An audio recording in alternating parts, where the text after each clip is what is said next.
مینا ایک خوبصورت اور رحم دل لڑکی تھی۔ اس کی جانوروں کے ساتھ بہت دوستی تھی، اس لیے اس نے جنگل میں ایک چھوٹا سا آشیانہ بنا رکھا تھا۔ اس میں وہ اور اس کے ماں باپ رہتے تھے۔ وہاں اس نے بہت سے جانور بھی پال رکھے تھے۔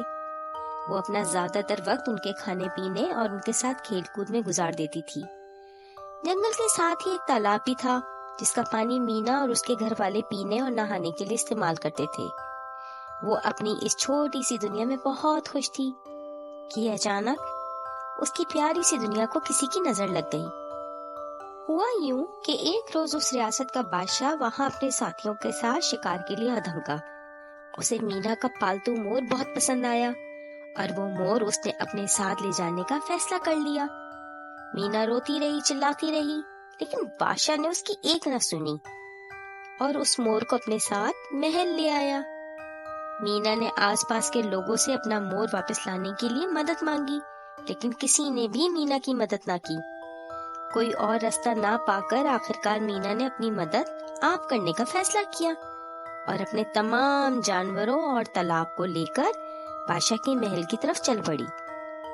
وہاں پہنچ کر اس نے بادشاہ کو اپنے آنے کا مقصد بتایا تو بادشاہ کو تو بہت غصہ آیا۔ اس نے مینا کو اور اس کے ساتھیوں کو جیل میں قید کر دیا اور پھر اپنے سپاہیوں کو حکم دیا کہ اس پر موٹے موٹے چوہے چھوڑ دیے جائیں۔ یہ دیکھ کر مینا نے اپنی ایک وفادار بلی کو بلایا اور اسے چوہے کھانے کا حکم دیا تو وہ بلی سارے چوہوں کو ہڑپ کر گئی۔